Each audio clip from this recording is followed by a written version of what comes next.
Okay, so I think we're live. Hello, viewers.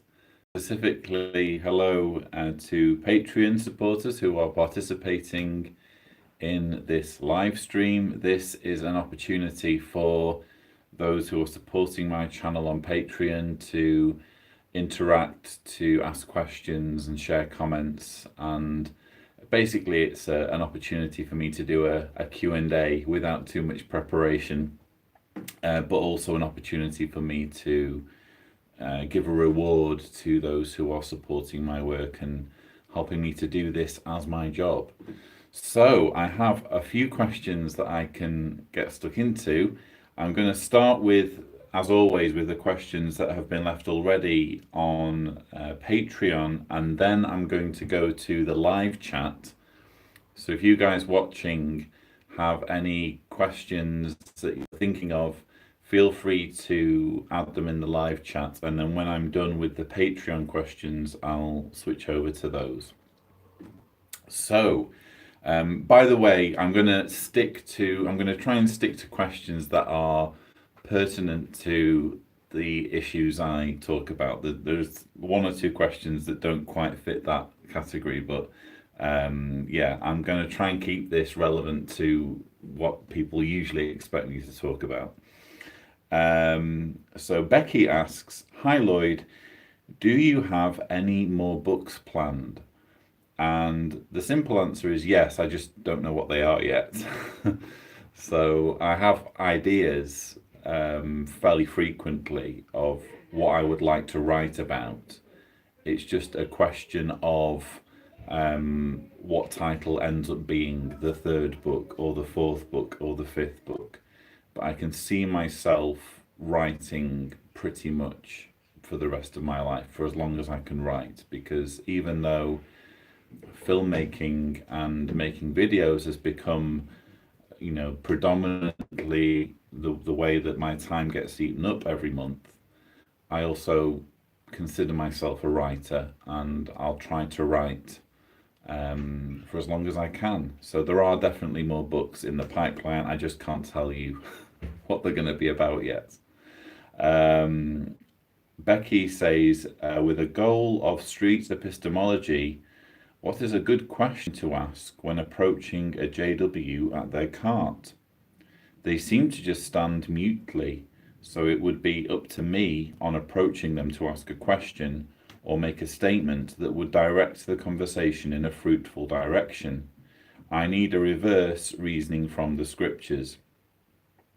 I think if I were approaching a cart witness, a JW standing next to a literature cart, I would just say, tell me what you believe and why you believe it. That's basically what street epistemology is. It's not seeking any kind of outcome per se, other than an exchange of ideas and a deeper understanding of what makes people believe and why they believe certain things. So if the goal is street epistemology, that would just be my question. And because they are counting time, they're engaged in the preaching work, they should jump at the opportunity to answer that question, because it's an opportunity for them to witness. So yes, my question would be, what do you believe and why do you believe it? Greg Evans, like your surname there, Greg. Greg says, "Hi Lloyd, how did you get on with informal witnessing as a JW? I found it hard and would often feel guilty about missed opportunities. I now realise that it was the message I was uncomfortable with, as I now often talk to people about Jehovah's Witnesses and what it was like to be one." I didn't do too badly with informal witnessing. I wasn't the sort of person who would leap on any opportunity to start a conversation, as you often see portrayed in the JW broadcasting videos. I think those sorts of people are quite difficult to be around, who can turn virtually any issue or anything that happens, they can turn into a reason to start talking about their beliefs. I do remember, for example, getting into conversations with work colleagues, and I even remember towards the end of my time as a witness. Much to my embarrassment now, I actually gave a public talk on evolution. I'm trying to find the recording of it because I'm sure I have the recording somewhere on a CD because I want to do a rebuttal of my own talk on evolution. But I actually persuaded one of my work colleagues to come along to that talk. And obviously at the time it was a subject of great pride, and I thought it was fantastic that I'd managed to get a work colleague to come to the Kingdom Hall. But now obviously I look back with utter embarrassment that I did that. But I suppose that suggests that I was reasonably successful with informal witnessing, but I was by no means prolific. Urim says, I recently watched the episode 2 of the series Cults and Extreme Beliefs. What's your opinion about it? Do you know if we have more material like that coming on TV? I'll answer the second question first. There is definitely more material coming like that on TV, and it's an exciting, I think it's going to be an exciting year and a fascinating year to see what exposure there is and how Jehovah's Witnesses and Watchtower in particular respond to these new levels of exposure that we're seeing. As to the Cults and Extreme Beliefs episode, yes, I did watch it. I thought it was largely very good. It was mostly very accurate. I can't remember anything glaring where I thought, no, that's simply not true. And just making it accurate is a big deal, because obviously Jehovah's Witnesses is a complex religion with a complicated history, and when you have outside people who are editing and approaching the subject with the view of showing the information to a wider audience, quite often there can be mistakes. I didn't really spot too many. Maybe there are things that I would have phrased a bit more accurately, but mostly it was factual, which is a big plus. It probably, for my taste, it probably could have gone into a little bit more detail. There were certain things that I was unclear about with regards to the story that was featured that I would have wanted to ask about. But I was very pleased with the information that was presented. I thought that Romy and Barbara and Yanya did a good job of presenting the issues and showing the human side of the story. And I'm hearing already anecdotally that it's had a big impact. So more of this, please. I think we are going to see increasing exposure, because Watchtower can only keep a lid on its cultiness for so long before the wider world starts to figure it out, and they're now starting to figure it out, I believe. Kat asks, any teasers or spoilers from the convention rebuttal? Predictions on new light? I haven't heard about any new light yet. As regards the rebuttals, I'm currently working on the Friday rebuttal. My plan is to get the Friday rebuttal uploaded this month. I was hoping to get the Saturday uploaded this month as well, but I'm starting to think that's a little bit unrealistic. That's probably going to be next month, and I'll try and do Saturday and Sunday next month. But I haven't actually watched all of the videos yet. I've watched some of them, and I've obviously watched all of them for Friday because that's the one I'm working on at the moment. I've heard one or two people say that this is worse than the worst convention ever, and I'm open to that idea. I think it's perfectly conceivable that there could be a worse convention, or will be a worse convention than the 2016 Remain Loyal convention. I'm not convinced yet. So, for example, the Friday of the 2016 convention was just a barrage of very manipulative material. If I'm not wrong, I think they showed the shunning videos and the bunker videos on the Friday. So it was like overload, cult overload on the first day. Whereas this year, the Friday, there are a few interesting things that I'm going to be talking about and showing you, but there was nothing that left me completely floored. But by all means, you guys can judge for yourselves. New Light, again, I don't think there was anything new that I've seen so far, but I have to confess I haven't watched all of the material yet. Urim also asks, in the Reddit, we've heard about a governing body talk where he talks to the audience about don't believe in the authorities even if they all end up going to prison. I think he means if all the governing body members go to prison. And that all accusations whatsoever, the source is from Satan. Have you guys managed to get at least the audio of that talk in order to do a rebuttal to the channel, I think for the channel?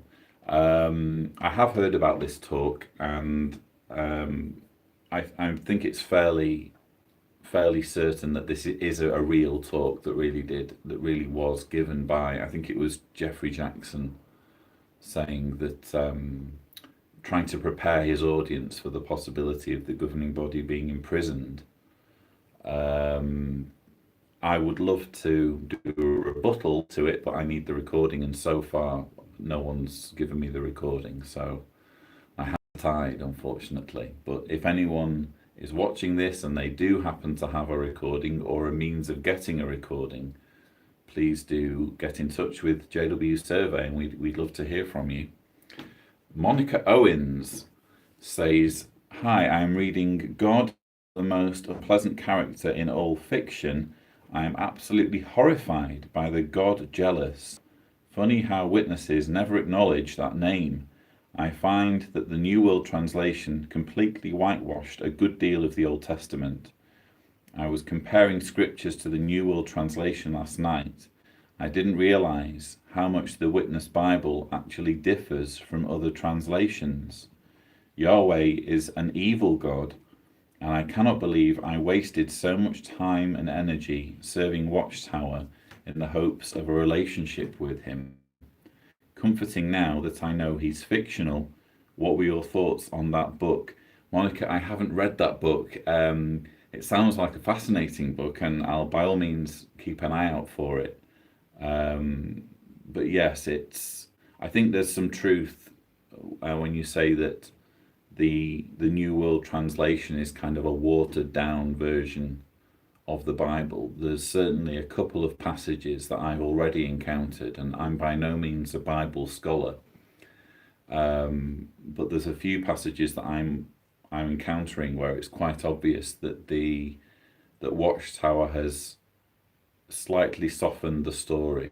One example is the story about where Moses orders, I think it's the Amalekites, to be killed, and he says, kill everyone, and just take for yourselves the young women, or the women who have not lain with a man. And the way the New World I've talked about this before on my videos. I think it's in my 10 most immoral Bible verses. But the way the New World Translation renders it, it's almost like it renders it in a way that you wouldn't think that it is what it's talking about, basically. Whereas in other Bible translations, it's more obvious what Moses is talking about.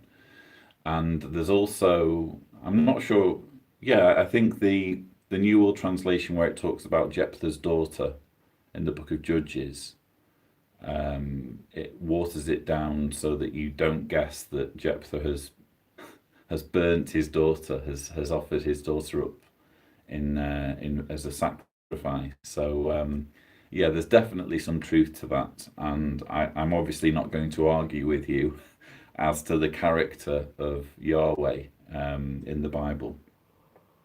Mark Whittington says, hi Lloyd, wondering if you've considered narrating your books and making them available as audiobooks. Well, Mark, I am one step ahead of you there because at least one of my books is available as an audiobook. If you go on Amazon and look for How to Escape from Jehovah's Witnesses. The audiobook is now available. I was hoping to have it available, I think, by the 1st of May, but there was a huge hold up with Amazon before they would allow it to be shown on the website. I think it was just their algorithms or whatever. But now it's available. As for The Reluctant Apostate, that's obviously a bigger challenge because it's a massive book. It's 800 pages.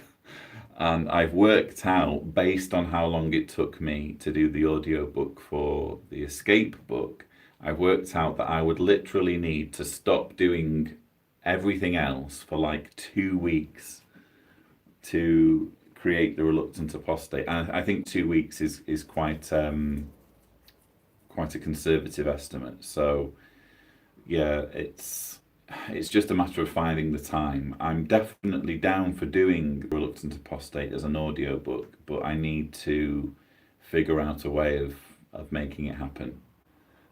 So watch this space. Mark Johns says, "Hi Lloyd, as a third generation Jehovah's Witness, I'm just amazed, confused as to when the earthly paradise hope became a doctrine to be believed and taught. Also, at what point did the teaching of complete annihilation at Armageddon begin to take over?" This is quite a challenging side of being a Watchtower historian, is knowing exactly when the teachings changed. And when it comes to the first question about the earthly hope, the earthly paradise, that's very well documented in Watchtower history that it was 1935 when Rutherford introduced the teaching of the great crowd being an earthly crowd and that they would inherit a paradise earth. You also ask, at what point did the teaching of annihilation at Armageddon begin to take over? Well, that's a bit more complicated because Armageddon has meant different things in different eras of Watchtower's history. So when Russell was talking about Armageddon, he was talking about a period of anarchy and civil unrest that would climax in God's kingdom, basically seizing rulership of the earth. So it wasn't necessarily a fire and brimstone deal. It was a little bit more gradual. And as the organization has kind of progressed, you get more of a fire and brimstone message coming through. I think with Rutherford wrote some passages about the earth opening up, and I think subsequent leaders have made the teaching more and more ghastly. But it's difficult, again, to know exactly what was believed about, for example, Armageddon in any given year. And that's a really big challenge to Watchtower history nerds like me, because it's one thing to know what witnesses believe now, but when it comes to knowing exactly what witnesses believed at a given point in history, that's a bit more challenging. And frankly, it's just an area in which I'm still learning. I'm still trying to absorb knowledge. For example, when Rutherford introduced the teaching in 1935 of the Great Crowd, it wasn't the case, and this is what I previously believed, it wasn't the case that, you're either going to heaven among the 144,000, or that's it, you don't have any hope. You're either going to be destroyed at Armageddon, or who knows what will happen to you. There were two classes of people going to heaven. There was the 144,000, and there was a heavenly great crowd.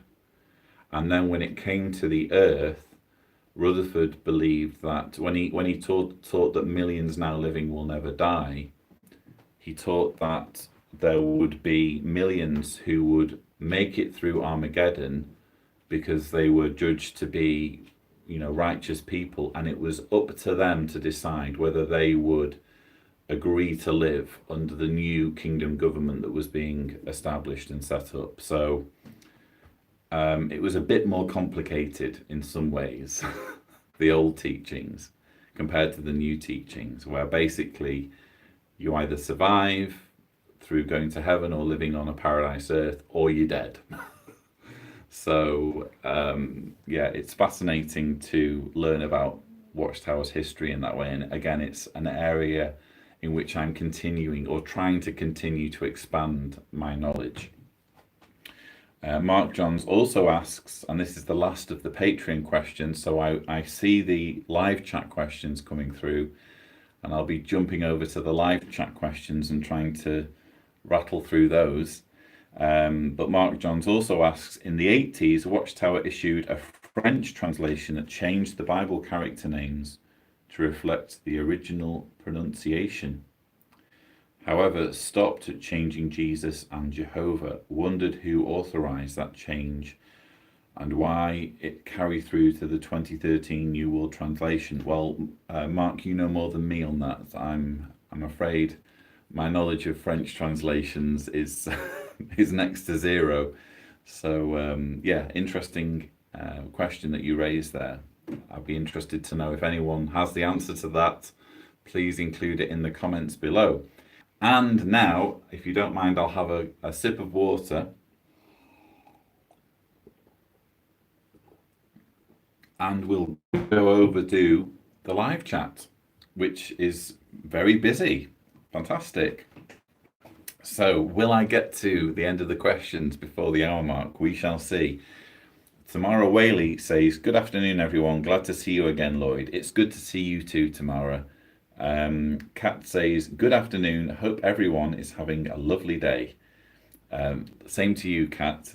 Enjoyed chatting with you yesterday, by the way, on the Hangout. Mark John says, is it on for 3 p.m. or postponed? I guess these are all old questions. It's definitely on, Mark. Last I checked. Tamara says, I have not been associated with the witnesses for 28 years since I wasn't disfellowshipped and I haven't disassociated myself. Am I still counted in their numbers as a witness? How do I disassociate myself? You aren't counted in the numbers that are released in the service report, because the service report, so for example, the 8 million figure that gets given of peak or average publishers, you're not counted in that, because that's just for active witnesses who are putting in reports. But you probably will have a record somewhere in your old congregation on file. So it depends how you want to look at it, but from their point of view, you would still be answerable to the elders for any judicial issues that would come to their attention or might come to their attention. And a good example of that was Vincent de Porter, who I spoke to in one of my videos. His elders came and chased him down years and years after he'd stopped attending meetings and was doing YouTube videos and what have you. They still managed to, I think they were in France, they managed to hunt him down and disfellowship him. So it really depends how you want to play it. But if you do want to disassociate yourself, you just have to find the address of your old congregation, and it's just a matter of sending a letter that says words to the effect of, I, Tamara Whaley, so it be known that I, Tamara Whaley, do not wish to be known as one of Jehovah's Witnesses, and they have to respect that. I'm seeing strange things happening on live stream. I hope the quality is okay, or that the quality gets rectified. I picked ultra low latency, so in the hope that there would be no glitches, and I just saw a glitch, so apologies if the quality isn't what I would like it to be. Linda Lawton says, are you going to be interviewing Romy? I'm by all means interested in receiving suggestions of who I'm going to interview. There's only so many people I can interview in a given month, obviously, and I don't do the same number of interviews in every month. But I definitely appreciate the suggestion, and I will give that some thought. Canal de Urim says, do you think this governing body generation can use the Great Tribulation card in the next years? I think that this governing body generation can use whatever card they like, because their control of Jehovah's Witnesses seems to be so complete that at this point they don't really need a very well defined eschatological or theological structure to their teachings. They just need to say, we are Jehovah's one true organization because we say so, and the evidence is that we are the only organization that uses Jehovah's name. We have love among ourselves, and they can do the box ticking exercise that I talked about in one of my recent videos. So again, this generation of the governing body, although they seem to be completely bankrupt when it comes to imagination and figuring out new teachings that are substantially different from what's been taught before, I don't think they really need to be too outrageous. I actually think that they could, if they wanted to, just ditch 1914 altogether. Tamara says, I know I have to write a letter. I'm wondering, where do I send it? To my original congregation of 28 years ago when I left. Ignore this if you answered it by the time you get to my question. Yes, it's to your original congregation. Canal asks, or says, congratulations on the work on the leaked attendant training video. It's amazing that this kind of video is being leaked. There is more leaked videos like this to be posted on the channel, question mark. Again, I apologize if the quality is not very good. I just keep seeing occasionally a circle on the screen, so I'm sorry if you're missing anything. So the question was, will there be more leaked videos like the attendant video? And I'm sure there will be. I don't have anything. No, hang on. I do have one or two things that I want to show you that I'm sort of sitting on a little bit, but they're not really anything. Well, the videos on the finances have already been leaked on Reddit. If you go on Reddit, they have some videos on there about budgets and finances and the Treasury Office. And we are actually going to be doing a Watchtower Focus on those videos. We're going to be recording it on Monday, and I'm going to try and get the video edited and uploaded for Tuesday. So that's sort of a leaked video, but it's also a video that a lot of people have seen by now. I think every now and then someone will send me a leaked video, so I'm sure there will be more leaked videos in the future, but it's difficult for me to guess exactly what they will be. If you, and this is, I'm down to my last 3 questions, so rather than just kind of talk into the air, unless there are any further questions, I think I'll make this a short live stream. So you have the time it takes me to answer these last 3 questions, you have that time to come up with any last minute questions, and then I'll start wrapping up. So Canal also asks, if you could have the opportunity to interview one current member of the governing body, which one would you choose? And if you could interview any member, even from the past, which one would you choose? I don't think you need to ask me that. The answer should be obvious. Well, I guess there are 2 answers. Purely for entertainment value, I would have to go with Tight Pants, because, you know, if you're in the business of making entertaining videos, you're guaranteed one if you can manage to sit down with him.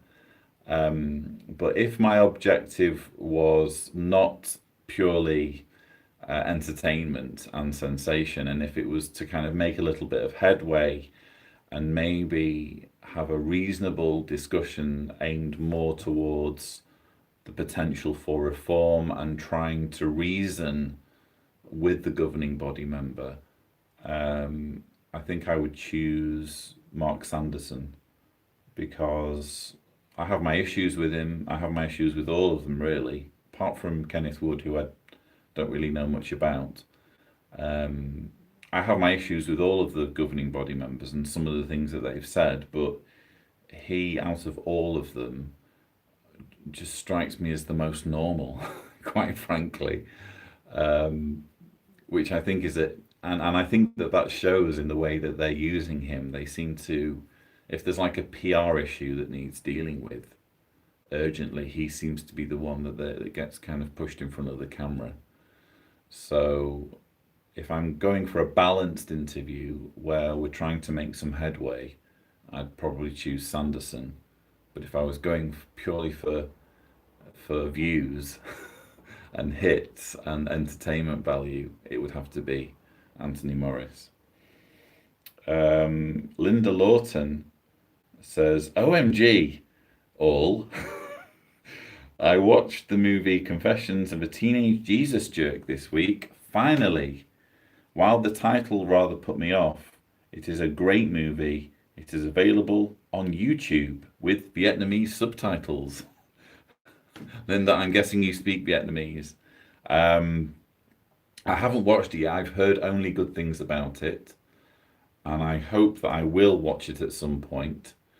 I guess that when it comes to that kind of thing, I need to be in the right frame of mind, which is why I haven't partly why I haven't watched Apostasy yet, even though I really, really want to, is because I want to make sure that I am in the right frame of mind to go back. Because when we're talking about a very, especially in the case of Apostasy, we're talking about a very gritty bringing to life of what it means to be a Jehovah's Witness. And there's a few triggers there, I think, for those of us who've spent a long time inside. So I want to make sure I'm in the right frame of mind. But ironically, I can watch JW propaganda for hours and not have that problem because I'm doing it purely for the purpose of picking it apart and dissecting it. So there's like a purpose to it, if that makes any sense. But I do hope to watch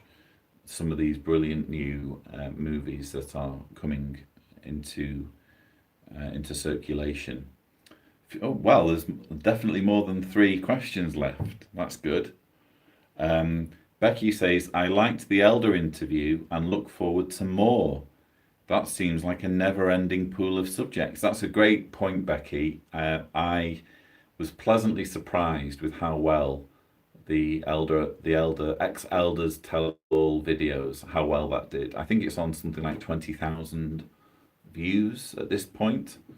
And well, the audience have spoken. If those are the videos that are getting lots of views, then I have to make more of them. It's just makes common sense. It just makes perfect sense. So I will definitely. I've already had some ex-elders reach out to me following that interview, who I can approach and set up something with. And yes, it will just be interesting to keep that going for as long as there is interest in the subject. What Mark John says, what is your take on the last convention video with the Heavenly Archer? Well, this is where we get back into this year's convention videos, and yeah, I found it appalling. Actually, it wasn't as, I didn't feel it was quite as disturbing as the Paradise video. It was more kind of comical almost, I think, than the 2016 Paradise video. But nevertheless, it's disturbing to see Watchtowers or the governing body's doomsday fantasies acted out in quite that detail. And it was very disturbing to see the way Felicity Sneesby, who is not a fictional character, she's actually a real Jehovah's Witness girl who died. It was appalling to see how her memory was hijacked for propaganda purposes. So I will be talking about that in the 3rd of my rebuttal videos, which will be for the Sunday. Linda says, only copy I could find, but will purchase. I think we're still talking there about the Jesus Jerk movie, but yes, I'm really glad that you enjoyed that. Mark John says, just a couple of suggestions for interviews. JT and Lady C and Spike are always happy to receive suggestions for interviews. Obviously, there are lots and lots and lots of people who I could speak to, and I'm trying as much as possible to do justice to different issues, issues that perhaps as well aren't talked about that often. So, for example, with Shana and Mikesha, we were dealing with domestic violence, which I don't think gets talked about nearly enough. So it's a case of bringing in interview subjects who can add something to the discussion and maybe shed light on an area of watchtower abuse or life as a Jehovah's Witness that not everyone is aware of. But again, I really do appreciate the suggestions. I can see this spinning circle again, so I hope the quality's okay. Linda Lawson says Apostasy was fabulous.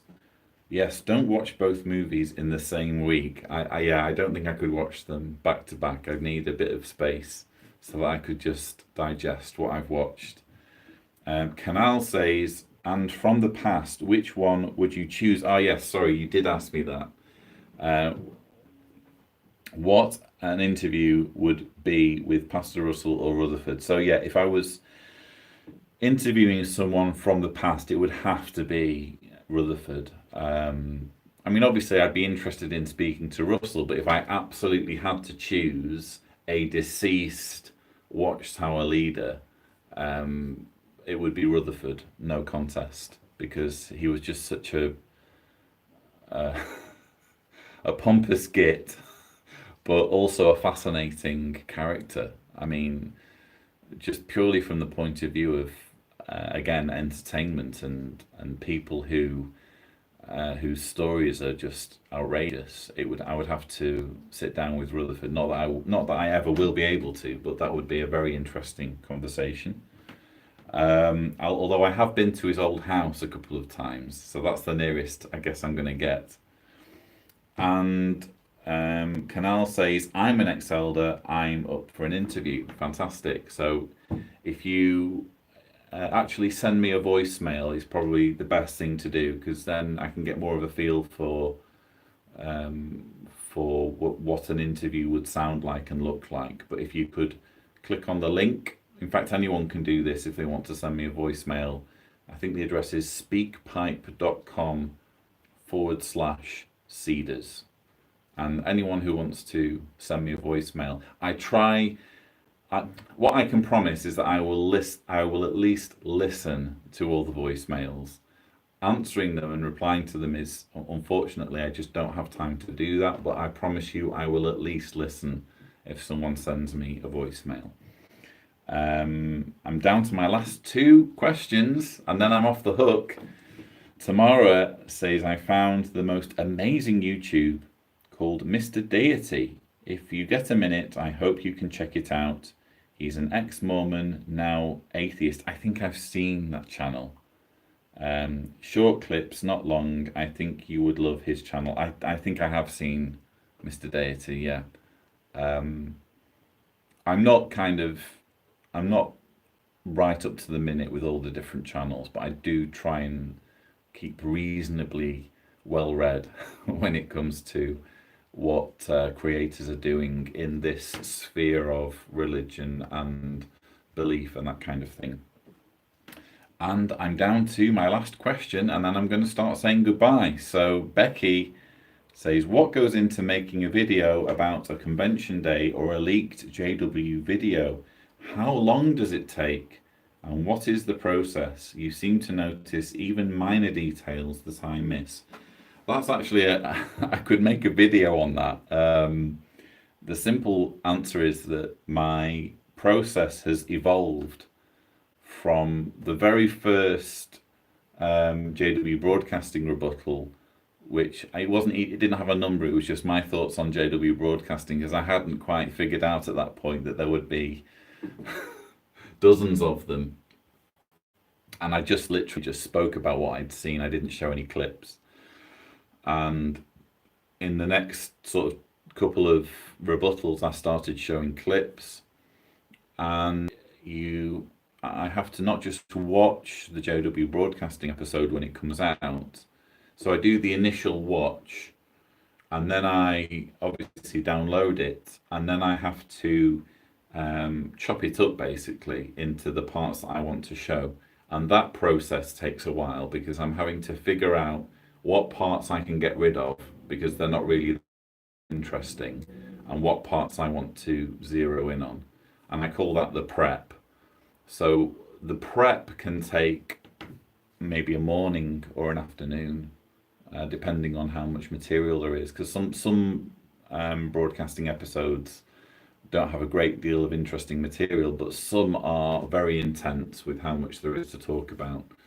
So that can take maybe a morning or an afternoon. And then once I've done the prep, I might make some notes for what I want to say when I'm recording my rebuttal, just to kind of jog my memory. And then it's just a case of sitting down in front of the camera with my chopped up JW Broadcasting episode, and literally just hit play the video, so I'm reminded of what it is I'm talking about, and then I'm recording. And so then by the end of that process, I have a rather large video file, maybe an hour and a half, 2 hours of footage that needs to be edited down and inserted in the correct places. So all in all, it probably takes 2 days, depending on how much there is to talk about. It usually takes about 2 days to do a JW Broadcasting rebuttal, but it used to take longer than that, because for a period, I don't know whether you remember, but for a period I was doing audio voiceovers, and I don't know whether you remember the little pings and everything. And basically what that was overproducing. I was overproducing the rebuttals. And once you add in audio narration, you're adding another layer of production, because you have to write the script, you have to sit down and record the script, you have to edit out the audio so that the audio is fine, then you have to go in and drop the audio in and all of that stuff. So it was overproduction basically, and those used to take me the worst of it would take up to 2 weeks. But I realized I was overdoing it, and I needed to kind of go back to basics a little bit. So now the process I use is just purely in front of the video camera, and that seems to work. I've kind of perfected my approach. And last question, Mark Johns, any thoughts about Richard Carrier's historicity of Jesus? I hope to get Richard Carrier on the channel at some point. We have been in touch, and he's open to coming on the channel, but it's just a case of, because he's an extremely busy person, and he's constantly doing tours and that kind of thing. As far as I'm concerned, I am happy to, purely for the sake of argument, I'm happy to concede that Jesus was a historical person, but just that he didn't walk on water and turn loaves into fishes and that kind of thing. But I know Richard is more towards saying, look, the guy never existed in the first place. So I'm interested to hear his side of the discussion, and it's just a case of catching him when both he's available and when I'm available.